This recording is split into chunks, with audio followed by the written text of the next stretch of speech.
Diane Hogat est une mère de famille américaine souffrant de troubles mentaux intenses et graves. Dans les années 90, son trouble va sembler s'intensifier jusqu'au jour où elle va totalement disparaître. Quelques jours plus tard, son doigt sera retrouvé et l'affaire deviendra alors de plus en plus mystérieuse. Pour tout savoir sur la triste et mystérieuse histoire de Diane Hogat, lançons-nous maintenant dans la vidéo.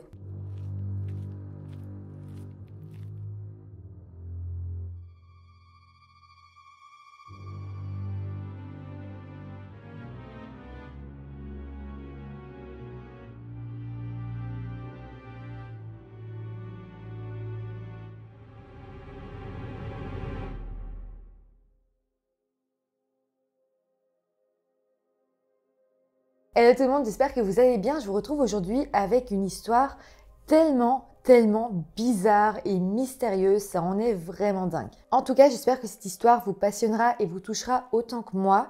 Juste avant de commencer la vidéo, comme d'habitude, je vous rappelle de vous abonner à la chaîne si ce n'est pas encore fait.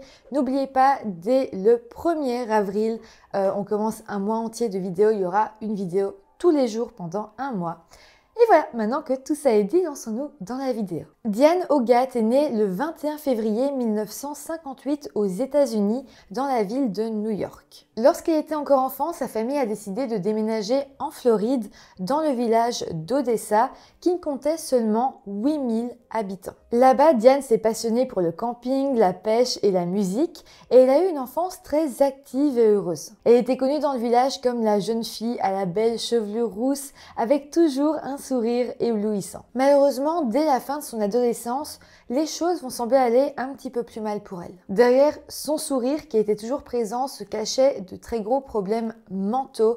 Elle avait une santé mentale très faible et en 1980, alors qu'elle n'était âgée que de 22 ans, elle a été diagnostiquée comme étant bipolaire. Le médecin va alors expliquer à Diane et à sa famille qu'il s'agit d'un diagnostic très sérieux et il expliquera qu'une personne bipolaire va osciller entre des phases de manie et des phases de dépression. D'un côté, la manie va venir créer chez la personne touchée un débordement d'énergie, une perte de sommeil et même une perte vraiment de contact avec la réalité. La personne peut même souffrir d'hallucinations, de délire et ça peut aller parfois jusqu'à penser qu'elle a des capacités physiques et intellectuelles exceptionnelles ou même penser que la personne est invincible. Et puis d'un autre côté, la personne atteinte du trouble va avoir des phases de dépression. Là, on va aller dans un autre extrême et pendant ces moments-là, eh bien, la personne va se sentir au plus bas. Chez Diane, ce trouble bipolaire sera jugé comme étant vraiment sévère et donc lorsqu'elle sera en phase de manie, ce sera des symptômes très intense, tout comme quand elle sera en phase de dépression. D'ailleurs, la toute première fois qu'elle a vu un médecin, elle était en plein dans une phase dépressive et elle avait dit avoir des pensées suicidaires, de l'anxiété et disait avoir une grande impression de vide en elle. Il faut aussi savoir que souvent, les personnes qui souffrent d'un trouble bipolaire aussi sévère que Diane se font hospitaliser 1 à 2 fois dans leur vie et même parfois plus. C'est aussi une pathologie qui nécessite souvent un traitement médicamenteux. Diane va alors suivre ce processus et elle va prendre des médicaments pour l'aider dans son trouble. Par contre, et c'est pas du tout la chose à faire, mais Diane va prendre ces médicaments de façon totalement hasardeuse. Elle les prenait quand elle se sentait mal et sinon, eh bien, elle s'en passait. Ces médicaments donnés dans le cadre des troubles mentaux sont des traitements à prendre sur la durée de façon régulière, ce que Diane ne faisait pas du tout, et donc c'était assez dangereux et surtout ça ne l'aidait pas dans son trouble. Suite à ça, le trouble a progressé, a pris de plus en plus de place dans sa vie et donc sa santé mentale s'est vraiment dégradée. Mais bon, malgré tout, à un moment donné, elle va tomber amoureuse d'un homme qui s'appelle Frédéric Hogat. Les deux vont emménager ensemble, ils vont se marier et ils auront 3 enfants, 2 filles et un garçon. Là, vraiment, ça a fait énormément de bien à Diane, qui était d'ailleurs connue comme une mère qui adorait ses enfants, et ses proches disaient qu'elle était vraiment capable de mettre son trouble de côté quand elle était avec ses enfants. Vraiment, elle allait mieux, elle allait bien. Et ouais, elle était juste heureuse, je pense, de vivre cette nouvelle vie, d'être une mère, de pouvoir s'occuper d'enfants et plus seulement d'elle-même.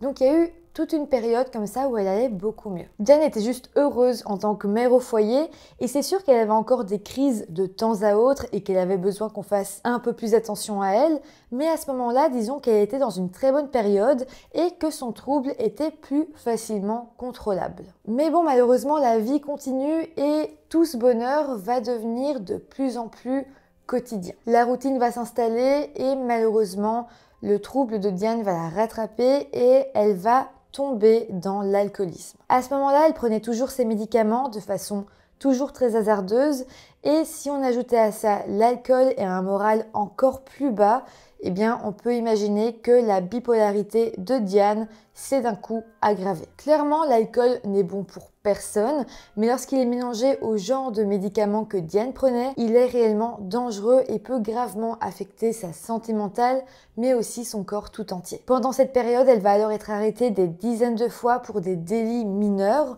et placée en garde à vue. Suite à ça, elle a plusieurs fois été obligée d'être hospitalisée dans un centre psychiatrique et il faut tout de même savoir qu'en 7 ans, elle a été hospitalisée 32 fois, ce qui est énorme, et à chaque fois, les médecins disaient que la santé mentale de Diane était très grave. Par la suite, en 1998, Diane avait 40 ans et elle va être accusée de maltraitance d'enfants. En fait, elle aurait demandé de très grandes quantités de médicaments inutiles destinés à ses 3 enfants. Diane était évidemment une mère qui adorait ses enfants, mais elle avait tendance à toujours imaginer qu'ils étaient malades et leur donnait alors toujours beaucoup de médicaments alors qu'ils étaient en fait en parfaite santé. À l'époque, on n'en parlait pas vraiment, mais aujourd'hui, on sait que ce comportement vient d'une maladie mentale appelée le syndrome de Munchausen. Dans le cadre de Diane, on pense que ce syndrome est venu à découler de son trouble bipolaire, mais comme je vous l'ai dit, on n'en parlait pas énormément à l'époque et elle a simplement été accusée de maltraitance d'enfants. Une audience aura alors lieu et Diane sera finalement acquittée. Par contre, ses enfants lui seront retirés, ce qui a évidemment plongé Diane dans un état encore plus dépressif parce que je le rappelle, ses enfants, c'était vraiment toute sa vie et c'était sa seule source de bonheur en fait. Début du mois de mars 1998, elle a alors de nouveau été placée dans un centre psychiatrique et elle en sortira à la fin du mois de mars. À sa sortie, elle a emménagé avec sa sœur Déborah qui vivait également dans le village d'Odessa juste à côté de la maison de Diane. En fait, même si elles étaient quasiment voisines, Déborah voulait pas du tout laisser sa sœur seule à la maison, donc elle lui a dit écoute, viens chez moi, comme ça je peux veiller sur toi, autant le matin que le soir que pendant la nuit, comme ça elles étaient toujours ensemble et elle pouvait vérifier que sa sœur ne fasse pas trop de bêtises. Aussi, c'était important pour Déborah de voir si sa sœur prenait bien ses médicaments de façon régulière, vérifier qu'elle ne boive pas du tout et aussi vérifier qu'elle ne parte pas dans une crise ou quoi que ce soit qui pourrait la mettre en danger. Alors, peut-être que vous vous demandez où est le mari de Diane. Eh ben, je ne sais pas. Je ne sais pas. Je pense qu'ils ont dû divorcer, qu'il a dû partir, qu'il n'était pas chez Diane. Je ne sais pas, mais il n'est plus dans cette histoire. Je ne retrouve plus sa trace. Donc, si Diane ne pouvait pas rentrer chez elle pour pas rester seule, j'imagine que son mari n'était pas là non plus. Donc voilà, partons du principe qu'ils sont séparés et que son mari est parti, qu'il est mort, je ne sais pas, mais en tout cas, il n'est plus là, il n'est plus dans cette histoire. Bon, maintenant qu'on a un petit peu tout ce cadre, plongeons-nous dans la journée du 10 avril 1998. Diane vit donc avec Déborah, sa sœur. Elles sont tout le temps ensemble, mais voilà, dans la matinée du 10 avril, Déborah doit aller faire une petite course en ville et donc elle laisse sa sœur toute seule à la maison, juste le temps d'1 heure maximum. Mais voilà, le problème, c'est que quand Déborah va retourner chez elle, eh bien sa sœur Diane ne sera plus là. C'était pas inhabituel, donc Déborah a vraiment essayé de garder son calme. Il arrivait en fait que Diane essaye de fuir de la maison lorsqu'elle était en crise, mais bon, au final, elle revenait toujours, donc il n'y avait jamais eu de problème. Donc ce jour-là, Déborah se dit simplement, bon, peut-être que ma sœur est partie, qu'elle a fait une crise, qu'elle s'est sentie oppressée, parce que voilà, Diane avait parfois besoin de partir comme ça, donc elle se dit, je vais rester à la maison pour être là quand elle rentrera. Il n'y avait pas de raison que ce soit plus inhabituel que ça. Malheureusement, le soir va commencer à arriver, la nuit va tomber, et Diane ne va toujours pas rentrer à la maison. Dès le lendemain, soit le 11 avril, sa famille ira alors déclarer sa disparition au poste de police et vu l'état mental de Diane, les policiers tenteront immédiatement de la retrouver et lanceront alors un appel à témoins. Grâce aux témoignages quand même que les policiers vont récolter, on va avoir une idée de ce que Diane a bien pu faire à partir du moment où elle a quitté sa maison la veille au matin. On sait dans un premier temps qu'un voisin l'a observée en train de quitter la maison de sa sœur Déborah vers 11 h du matin. Ensuite, début d'après-midi, elle s'est rendue dans un bar de la ville qui s'appelle le Hayloft Tavern, où le serveur se rappelle lui avoir servi plusieurs verres d'alcool, puis a fini par arrêter de la servir quelques heures plus tard. Et il dira qu'en fait, elle avait commencé à avoir un comportement bizarre et elle se mettait juste à tourner sur elle-même encore et encore. Et donc, le serveur s'est dit, elle doit pas être bien, soit elle a trop bu, soit elle a pris un autre truc. Donc, il a simplement refusé de lui servir un autre verre d'alcool. En fait, on pense qu'à ce moment-là, Diane avait pris pas mal d'anxiolytiques avant de partir et que l'alcool aurait sans doute mal réagi avec les médicaments. Le serveur dira alors que lorsqu'il a refusé de lui servir un autre verre, Diane a décidé de partir et elle s'est rendue vers un restaurant qui était vraiment juste à côté du bar. À ce moment-là, Diane portait un short, un débardeur blanc et du vernis à ongles rouge corail. Retenez ça, c'est important. On n'a pas plus d'informations, mais disons quand même que c'est déjà pas mal. Ça faisait à peine plus de 24 heures que Diane avait disparu et vraiment, il restait beaucoup d'espoir de la retrouver en vie, surtout qu'on savait quand même ce qu'elle avait fait après. Donc on se dit sans doute quand elle a été dans le restaurant, elle a continué à boire, elle a dû se retrouver très alcoolisée, donc peut-être qu'elle s'est endormie quelque part. Voilà, c'est une possibilité qu'elle rentre encore. Donc les policiers, la famille de Diane étaient inquiets, mais ils gardaient quand même pas mal d'espoir. D'ailleurs, ce même jour, donc toujours le 11 avril, un automobiliste a appelé la police vers 16 h pour leur dire qu'il avait vu marcher une femme seule le long de la route 19. Évidemment, les policiers ont directement pensé qu'il pouvait s'agir de Diane, surtout que la description collait, mais malheureusement, lorsqu'ils se sont rendus sur place, il n'y avait plus personne. Après ça, malheureusement, pendant 3 jours, les policiers vont totalement perdre la trace de Diane. Et puis le 14 avril, une serveuse a vu Diane en train de déjeuner dans un hôtel qui s'appelle Inn on the Gulf. La police vérifiera alors le registre de l'hôtel et on sera quand même assez sûr que Diane n'avait pas dormi là-bas. Par contre, il semblerait qu'il s'agissait du dernier endroit où elle avait été vue en vie parce que après ça, plus aucun témoin ne semblera la recroiser. Donc là, on a retrouvé sa trace. Le 14 avril, malheureusement, les jours passent et plus personne ne la revoit. Donc, disons qu'elle est vraiment portée disparue à partir du 14 avril. Et aussi, même si elle a été vue pour la dernière fois en train de manger dans un hôtel, on sait qu'elle n'a pas dormi là-bas. Donc les policiers essayent toujours de comprendre où est-ce que Diane a bien pu séjourner, en tout cas entre le 10 avril, date où elle est partie de chez sa sœur, et le 14 avril, date où elle a été vue pour la dernière fois. Mais la date du 14 avril n'est pas seulement le jour où elle a été vue pour la dernière fois, c'est aussi le jour où sa maman, qui s'appelle Mildred, va recevoir un appel téléphonique très étrange. En fait, Mildred était partie faire des courses quand on l'a appelée sur son téléphone fixe, donc elle n'a pas pu répondre. Par contre, il y avait un message sur son répondeur qu'elle a écouté lorsqu'elle est rentrée. En voyant qu'elle avait un message, elle a espéré de tout son cœur qu'il s'agisse de sa fille, et lorsqu'elle a commencé à écouter, elle va effectivement immédiatement reconnaître la voix de Diane. Par contre, et malheureusement, ce message va totalement lui glacer le sang. Mildred a en fait entendu sa fille crier au secours, laisse-moi sortir. Et puis après, elle a entendu pas mal de bruit, il n'y avait plus vraiment de voix, mais c'était comme une lutte entre deux personnes. Et on peut imaginer que Diane avait un téléphone dans ses mains et que quelqu'un essayait de lui reprendre. Finalement, elle entendra sa fille, Diane, crier « Et donne-moi ça !» Et puis d'un coup, l'appel se terminera. Mildred, donc la maman, a immédiatement essayé de rappeler le numéro parce qu'il y avait un numéro qui s'affichait, mais malheureusement, personne n'a répondu. Elle a alors ensuite appelé la police et en pleurs, elle dira que sa fille était vivante et qu'elle semblait être retenue quelque part contre son gré et qu'elle était donc en grave danger. Les enquêteurs ont alors essayé de retracer ce numéro de téléphone qui avait appelé Mildred, mais malheureusement, ils n'y sont pas arrivés. Aujourd'hui, sans doute que ça aurait été possible, mais à l'époque, c'était plus compliqué et sûrement que les policiers du village n'étaient pas non plus très entraînés pour ça. Malgré tout, quelque chose sera quand même trouvé, c'est que l'appel venait d'un endroit qui s'appelait Starlight. On avait juste ce mot, Starlight, et quand les enquêteurs se sont un petit peu renseignés, ils se sont rendus compte que c'était un mot qu'il y avait dans plusieurs noms d'entreprises de la région. Par contre, ils vont quand même se rendre compte aussi que dans la région, il y avait au moins 6 entreprises qui comprenaient le mot Starlight. Aucune de ces entreprises était vraiment basée à Odessa. Et disons que, bah oui, il y avait des entreprises qui comprenaient ce mot, mais ils n'avaient pas vraiment de mandat de perquisition pour aller fouiller là-bas.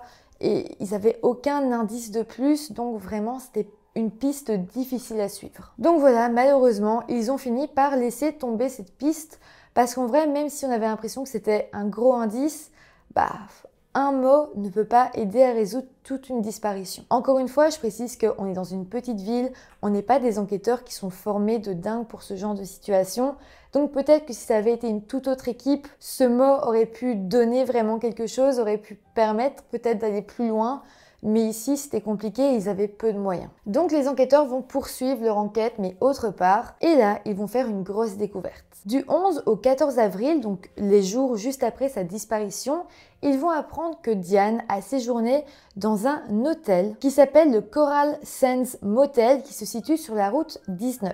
On va avoir confirmation qu'elle avait bel et bien séjourné là-bas. Par contre, je tiens quand même à vous repréciser qu'il ne s'agit pas du même hôtel où elle a été vue pour la dernière fois en train de manger le 14 avril au soir. Il s'agit donc de 2 hôtels différents. Il y a l'hôtel où elle a séjourné et l'hôtel où elle a mangé et été vue pour la dernière fois. Mais là déjà, c'est une énorme avancée parce que enfin, maintenant, on sait où elle a dormi les jours juste après qu'elle soit partie de chez sa sœur. Donc ce motel va sembler être une piste et si pas, peut-être même la plus grosse piste dans la disparition de Diane. Si Diane a dormi là-bas les jours qui ont suivi sa disparition et qu'après ça, elle n'a plus jamais été retrouvée, on peut se dire que peut-être quelqu'un s'en est pris à elle là-bas dans ce motel. Les enquêteurs vont alors décider d'enquêter sur le patron de ce motel qui s'appelle Gary Robert Evers. Gary avait en fait des antécédents criminels et c'est vrai qu'il acceptait pas mal de choses illégales se passer au sein de son motel. Il avait alors été interrogé par les policiers au moment des faits, mais malheureusement, il n'avait rien trouvé de très incriminant à son sujet dans le cadre de la disparition de Diane, donc finalement Gary n'avait jamais été inculpé. Clairement, c'était un suspect potentiel, mais on n'avait rien contre lui, simplement le fait qu'il était patron du motel où Diane avait séjourné et qu'il avait effectivement des antécédents criminels. Mais on ne peut pas inculper quelqu'un pour si peu. Plongeons-nous alors dans la journée du mercredi 15 avril. Donc ça fait 5 jours que Diane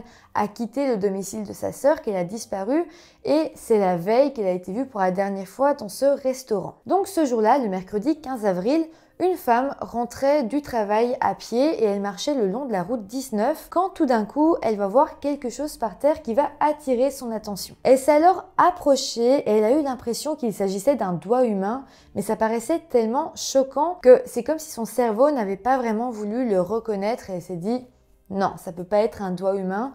Donc elle a continué son chemin. Mais voilà, le soir venu, quand elle a rejoint son petit ami, elle avait quand même cette image qui restait en elle et elle a décidé d'en parler à son petit copain, lui dire ce qu'elle avait vu et elle lui disait que ça la perturbait énormément. Elle va alors demander à son petit ami s'il peut retourner sur la route 19 pour voir si bel et bien cette chose était un doigt humain. Il va alors se rendre compte qu'il s'agissait bel et bien d'un doigt humain qui sans doute devait appartenir à une femme parce que l'ongle de ce doigt était peint avec du vernis rouge. Évidemment, le petit ami a immédiatement appelé la police qui viendra récupérer le doigt, qui se trouvait donc sur la route 19. Et rappelez-vous, la route 19, c'est là où un témoin avait appelé quelques jours plus tôt pour dire qu'il pensait avoir vu Diane marcher à cet endroit. Donc vraiment, là, il y a beaucoup de choses qui lient Diane à cette route 19. Elle aurait été vue en train de marcher seule là, juste après sa disparition. L'hôtel où elle a dormi du 11 au 14 avril, donc les jours juste après sa disparition, se trouve sur cette route 19. Et en plus, un doigt qu'on pense lui appartenir a été trouvé sur cette route 19. Les enquêteurs étaient quasiment sûrs que ce doigt appartenait à Diane et ils ont alors comparé les empreintes digitales du doigt trouvé avec celles de Diane qui étaient déjà enregistrées dans leur système. Et là, les deux empreintes vont correspondre. Le doigt était donc celui de Diane et d'ailleurs, le premier indice qui nous faisait penser qu'il s'agissait bien de son doigt était le vernis rouge parce que rappelez-vous, le barman qui l'a vu le jour où elle est partie de chez sa sœur Déborah avait expliqué aux enquêteurs qu'elle portait un vernis rouge. Là, ça faisait quand même longtemps que Diane avait disparu, il y avait eu ce message étrange sur le téléphone fixe de sa maman et maintenant ce doigt retrouvé. Là, on en était assez sûr, Diane était soit décédée, soit en grand danger. Les enquêteurs se disent aussi que sans doute quelqu'un ne parle pas, sans doute qu'il y a plus de témoins que ça, surtout que les hôtels où elle a été vue, là où elle a séjourné et là où elle a mangé pour la dernière fois le 14 avril, se trouvaient assez loin du domicile de sa sœur. Donc sans doute elle s'y est fait conduire soit par des amis ou soit en faisant de l'autostop, mais dans tous les cas, quelqu'un l'a conduit là-bas et cette personne ne se manifeste pas. Et puis, à la base, même si Diane est partie de son plein gré, on part du principe que quelque chose a dû lui arriver et que peut-être quelqu'un s'en est pris à elle alors qu'elle était dehors. Surtout que pendant des jours, elle n'avait pas pris ses médicaments, ce qui voulait dire qu'elle était sans doute plus vraiment elle-même et donc vulnérable, et surtout si en plus elle avait bu de l'alcool. La police va alors fouiller toute la zone autour de l'endroit où le doigt a été retrouvé, mais malheureusement, ils ne trouveront aucun indice ni aucune trace de Diane. Par contre, le 18 avril, les enquêteurs vont se rendre au domicile de Diane pour voir si les choses n'avaient pas bougé, au cas où elle serait rentrée chez elle ou quoi que ce soit. Et là, ils vont se rendre compte que sa maison avait été cambriolée. Donc là, je parle bien du domicile de Diane, pas celui de sa sœur Déborah. Vraiment là où elle habitait avant avec ses enfants et son mari. Là, les enquêteurs se demandent quand même s'il y a un lien entre cette maison cambriolée et la disparition de Diane. Malheureusement, il n'y avait aucun indice qui permettait de répondre à cette question. Et aussi, on se dit que Diane, quand elle habitait encore là, elle avait des amis qui avaient assez mauvaise réputation. Et peut-être que ces amis en question, en apprenant la disparition de Diane, se sont simplement dit que peut-être ils pouvaient se permettre de cambrioler son domicile parce que dans tous les cas, elle était portée disparue. C'est une possibilité, mais malheureusement, ça reste une possibilité parmi tant d'autres et on n'a pas vraiment moyen de savoir ce qui s'est réellement passé. En tout cas, avec toutes ces découvertes vraiment étranges et effrayantes, le cas de la disparition de Diane va alors faire la une de tous les journaux de l'État. Tout le monde va alors être absolument subjugué par le cas de la disparition de Diane. Par la suite, quelques semaines après la découverte du doigt de Diane, Déborah, donc sa sœur, va recevoir un appel provenant d'un magasin qui se situait dans la ville d'Odessa. La responsable du magasin appelait en fait Déborah pour lui expliquer qu'elle avait retrouvé un sac en plastique contenant des vêtements pour femmes qui étaient soigneusement pliés à l'intérieur. Le sac avait en fait attiré les soupçons de la responsable parce qu'il avait été retrouvé caché à l'intérieur du congélateur qui se situait à l'extérieur du magasin. Évidemment, en découvrant le sac, elle n'a pas pu s'empêcher de penser que peut-être il s'agissait de vêtements qui pouvaient appartenir à Diane et c'est comme ça que cette responsable a décidé d'appeler Déborah. Déborah s'est alors immédiatement rendue sur place et elle a effectivement reconnu les vêtements de sa sœur. D'ailleurs, elle en était vraiment sûre parce que les vêtements retrouvés, c'était des vêtements qu'elle avait offerts elle-même à sa sœur juste avant sa disparition. Donc clairement, elle ne pouvait pas se tromper, c'était sûr, c'était les vêtements de Diane. La police va alors être appelée et malheureusement, ils ne vont pas réussir à déterminer depuis quand les vêtements se trouvaient dans le congélateur car personne ne l'avait ouvert depuis à peu près 3 semaines. Mais bon, avec cette nouvelle découverte, les recherches se sont vraiment d'autant plus intensifiées, les médias ont reparlé vraiment beaucoup de cette affaire et donc tout était un peu reparti. Mais malheureusement, encore une fois, les enquêteurs n'arriveront jamais à vraiment retrouver la trace de Diane et ils ne pourront tout simplement plus continuer à enquêter parce qu'ils n'auront plus de nouveaux indices, plus de nouveaux témoignages et donc malheureusement l'enquête va petit à petit s'arrêter. La suite se passe en 2000 lorsqu'une nouvelle découverte étrange va avoir lieu. Diane en fait avait un frère dont je ne vous ai pas encore parlé et qui s'appelle Terry. En fait la petite amie de Terry va un jour se rendre dans la ville de Pasco en Floride et elle va se rendre dans un dépanneur de la chaîne Circle K. Pendant qu'elle faisait la file, elle a alors vu un petit sac de congélation traîner sur le comptoir avec le nom Diane écrit en noir dessus. Immédiatement, elle va comme avoir une intuition, quelque chose en elle qui va lui dire que c'est bizarre et elle va prendre le sac, elle va le cacher dans son sac et simplement elle va retourner dans la ville d'Odessa avec ce petit sac en plastique et elle va décider de le montrer à la maman de Diane, donc Mildred. Le sac était évidemment pas vide et à l'intérieur, la famille va retrouver un rouge à lèvres, un parfum de la marque Taboo et un tube de dentifrice. Et ce tube de dentifrice avait une marque bien particulière. C'était la même marque qui était donnée justement dans les établissements psychiatriques que Diane fréquentait. La famille va leur montrer ce petit sac et ce qu'il y avait à l'intérieur aux enquêteurs et ils vont dire qu'ils en sont sûrs, il s'agit des affaires de Diane. D'ailleurs, le dépanneur Circle K où le sac a été retrouvé se situait justement appartement dans une zone que Diane avait vraiment l'habitude de fréquenter. D'ailleurs, 3 mois avant sa disparition, elle avait justement été retrouvée près de ce dépanneur et elle avait été arrêtée par la police parce qu'elle errait à cet endroit sur le parking alors qu'elle était en pleine crise. La police a alors dit qu'il était possible qu'effectivement ce dépanneur ait un rapport de près ou de loin avec Diane, mais encore une fois, les enquêteurs n'arriveront pas à trouver plus d'indices par rapport à ça. Nous faisons alors encore un bond dans le temps et nous arrivons au 27 juin 2001. Ça faisait maintenant 3 ans que Diane avait disparu. Et là, un vol à main armée va avoir lieu au Coral Sands Motel. Donc rappelez-vous, il s'agit du motel où Diane avait séjourné quelques jours